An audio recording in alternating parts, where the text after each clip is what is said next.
কোচকে নিয়ে আজকে আমাদের যে আলাপ আলোচনা, ভুল ত্রুটি সংশোধন করা।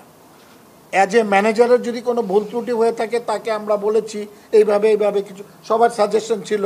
সাইদ হাসান কারণ সাহেব কিছু সাজেশন দিয়েছে, আমাদের সাদাত সাহেব কিছু সাজেশন দিয়েছে, ইকবাল সাহেব কিছু সাজেশন দিয়েছে, রূপু সাহেব কিছু সাজেশন দিয়েছে।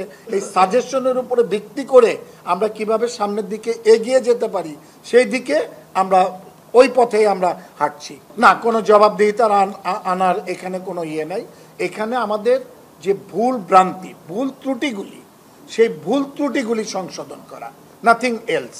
যদি আপনি মনে করেন যে ওরা দুজন যদি 23 বছরের ভিতরে হয়, অবভিয়াসলি আপনি 100% দেখবেন। আজকের ডিসিশন হয়েছে যেটা, আমরা দুইটা জায়গায় আমরা যাব। আমরা দুইটা জায়গায় 23 জায়গায় খেলবে ন্যাশনাল টিমের জায়গায় খেলবে, ন্যাশনাল উইন্ডো খেলবে। এবং ন্যাশনাল টিম যেই টাইমটা এবং 23 যেই টাইমটা একই টাইমে ক্ল্যাশ হয়েছে, যার পরিপ্রেক্ষিতে আমরা ডিসিশন নিয়েছি আমরা দুইটা টিমকেই দুই জায়গায় আমরা পাঠাবো।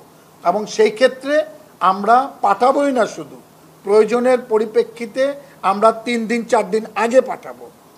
এবং 3 দিন 4 দিন আগে যে আপনারা দেখতেছেন এখন আগের দিন আর এখন আমাদের বাংলাদেশ ফুটবল ফেডারেশন অনেক কিন্তু সজাগ, এবং ন্যাশনাল টিমের দিকে তারা সজাগ দৃষ্টি রেখেছে, মেয়েদের টিমের দিকে তারা সজাগ দৃষ্টি রেখেছে।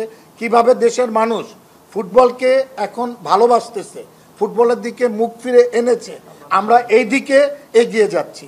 এবং সারা বাংলাদেশের মানুষকে আমরা বাংলাদেশের ফুটবল আবার জাগ্রত করার জন্য যা যা প্রয়োজন, যা যা করণীয়, আমাদের তাবিদ আউয়ালের নেতৃত্বে আমরা সেটাই করে যাচ্ছি।